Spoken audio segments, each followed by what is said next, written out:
Mieux comprendre les opportunités de demain, les nouveaux marchés, les nouvelles opportunités. Nos spécialistes sont là pour évoquer le sujet. On va commencer avec Emmanuel Prados. Vous êtes chercheur à l'INRIA, l'Institut de recherche informatique et mathématiques appliquées à Montbonneau.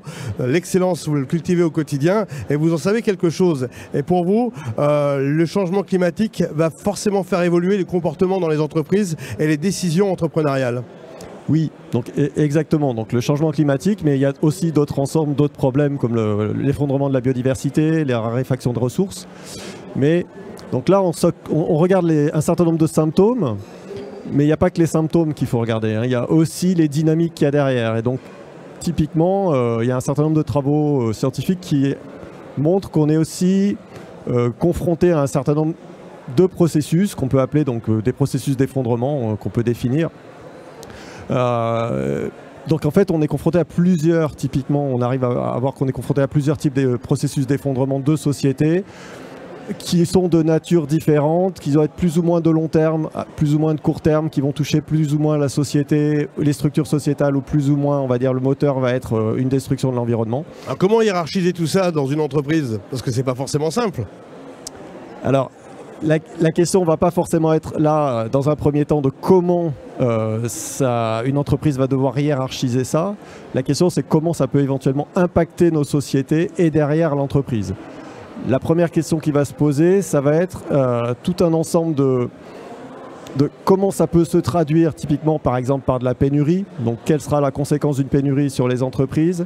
Par des conflits armés, comment ça se transforme et ça va se répliquer sur les entreprises, comme des mouvements de population, comment tout ça va impacter notre économie et le fonctionnement des entreprises et comment tout ça, ça interagit. Et derrière, il y a aussi une question un risque majeur et une forme de déshumanisation de nos sociétés. Et donc, comment les entreprises s'approprient potentiellement cette question de la déshumanisation de nos sociétés.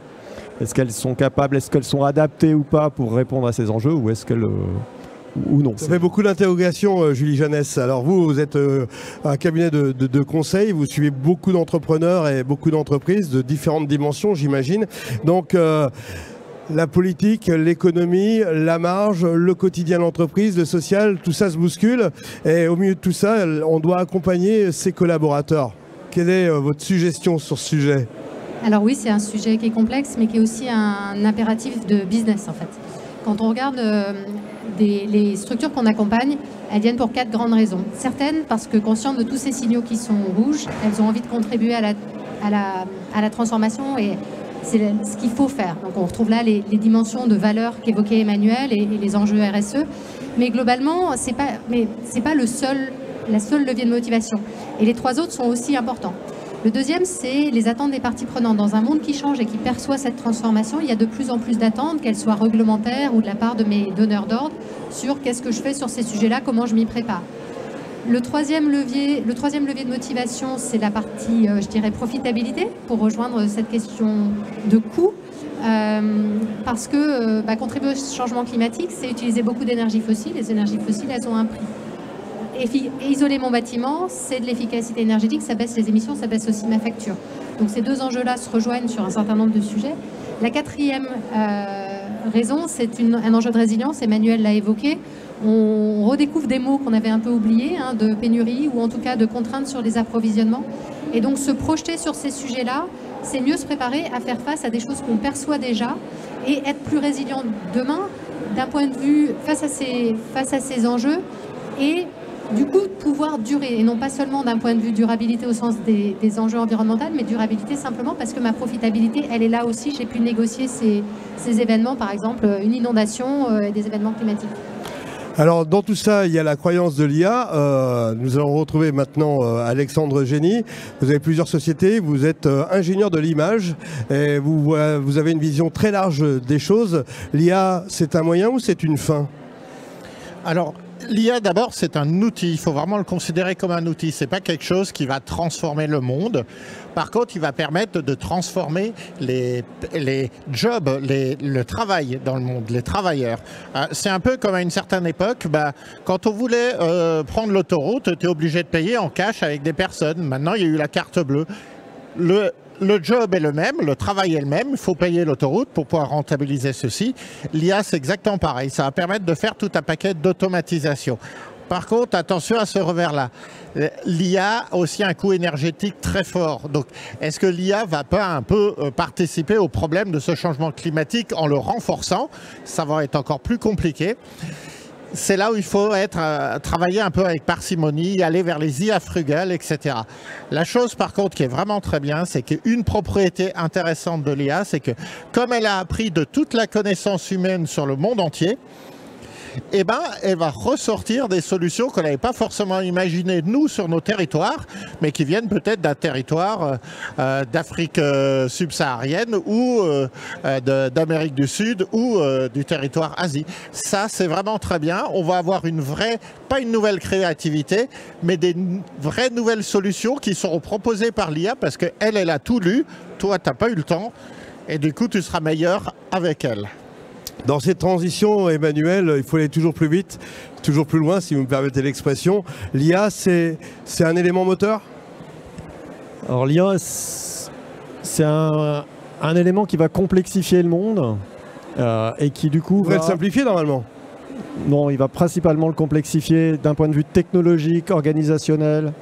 C'est-à-dire que les technologies qu'il va falloir mettre en place pour assurer le fonctionnement et la quantité d'énergie qu'il va falloir pour assurer le fonctionnement de ces technologies-là vont être bien supérieures aux technologies de mettre quelqu'un derrière un guichet, par exemple. Donc là, on a un niveau de complexité et du coup, de coût énergétique bien supérieur parce qu'il y a besoin d'ordinateurs, de gens qui ont conceptualisé les ordinateurs, des gens qui ont conceptualisé les algorithmes, les gens qui sont capables de les programmer, etc. Donc il y a une structure derrière humaine qui est beaucoup plus complexe et beaucoup plus lourde et beaucoup plus, du coup, aussi moins robuste en cas de choc et en cas de pénurie, etc. Donc, Juliette, avec tous ces exemples que vous avez vécus, que vous avez analysés, comment vous voyez la projection de ce marché? Comment va-t-il évoluer? Et quels sont les conseils qu'on peut donner aux entrepreneurs qui nous regardent? Alors pour nous, Rongui, ça veut dire s'approprier le changement. Ce qu'on pense fondamentalement, c'est que face à tous ces défis, on peut mettre sa tête dans le sable ou on peut essayer de se dire comment, face à ce qui vient, comment j'anticipe, comment je m'y prépare, qu'est-ce que ça veut dire pour moi. Il y a beaucoup de façons de le faire, beaucoup de guichets par exemple qui sont disponibles, que ce soit par l'ADEME, par les régions, pour pouvoir aider les entreprises à s'approprier ces enjeux. Parce que le premier défi, c'est de les comprendre et ensuite de décider face à ces cartes, parce que je comprends mieux les cartes qui sont devant moi, dans quel espace, moi, je vais me positionner, comment je vais jouer mes cartes business pour faire en sorte que mon entreprise dure, m'approprier ces changements. Ça me paraît aussi intéressant, et on vient de l'évoquer, il y a plusieurs leviers, il faut se poser la question du besoin. Une fois qu'on a défini le besoin, quel est le bon outil pour y répondre? J'ai peut-être pas besoin de ChatGPT pour trouver où je vais aller manger ce soir. Et c'est peut-être pas du coup à ce moment. Mais par contre, pour d'autres éléments, parce que ça va être capable de faire une synthèse que jamais j'aurais pu faire seule, là il y a une vraie plus-value. Et donc cette question du besoin et du bon outil à faire en face, de la mesure, ça paraît assez essentiel. Alors Alexandre, vous avez toujours eu une longueur d'avance dans l'entrepreneuriat. On vous connaît pour vos nombreux projets qui ont été des vraies réussites. Vous côtoyez d'autres entrepreneurs par l'intermédiaire d'Alpe Vallée entre autres. Est-ce que tout le monde est à égalité face à ces sujets? Alors c'est une très bonne question. Malheureusement non, tout le monde n'est pas à égalité parce qu'il y a des business, qu'on appelle ça les business zombies déjà de base. Si on intègre des critères de changement climatique dedans, jamais ils arriveront à faire mieux que ceux qui font, parce qu'ils sont déjà mauvais dès le départ. La bonne nouvelle, c'est qu'il y aura toujours des alternatives et c'est vraiment ça qu'il faut se concentrer dessus. Des nouveaux modèles, testons des nouveaux modèles, allons à côté, testons des trucs qui sont un peu fous à côté. C'est ça qui va nous permettre de déterminer les prochains futurs, de ce futur désirable que vraiment tous on souhaite, en équilibre avec la nature, en équilibre sociétal. Allez, un ultime conseil pour chaque entrepreneur qui nous regarde. Je vous laisse la parole, Emmanuel. Alors j'aurais envie de dire que si on veut améliorer notre résilience, un objectif peut être la simplification, essayer de simplifier au maximum le monde dans lequel qu'on est et donc aussi le fonctionnement de nos entreprises, de nos organisations. Ça c'est vraiment un élément, alors c'est extrêmement difficile à faire, mais c'est un élément qui peut permettre par exemple d'améliorer, d'augmenter la résilience des entités comme une entreprise par exemple. Juliette? Se former, et faire des premiers outils de diagnostic. Il y a plein d'options possibles. J'ai mentionné l'ADEME tout à l'heure, mais BPI a aussi beaucoup de programmes et accompagne beaucoup sur ces sujets-là. Donc comprendre et démarrer, mesurer son impact. Alexandre, l'ultime conseil? Alors un petit conseil, moi je vous conseille d'aller voir toutes les formes de gouvernance qui peuvent exister, alternatives. Voilà, les gouvernances classiques qu'on voit dans les sociétés, c'est bien, mais allez voir dans l'économie sociale et solidaire, les associations, théâtres, musées, etc. Comme ils n'avaient pas beaucoup de ressources, ils ont dû être intelligents sur la façon de faire ensemble, et ça c'est vraiment bien. Allez étudier ceci, car à un moment donné, il y aura un pont évident entre ce qu'ils ont fait là et ce qui existe dans les entreprises. Quand les entreprises seront sous contrainte, il y aura des choses qui apparaîtront de ce niveau-là. Vaste sujet, merci pour votre expertise.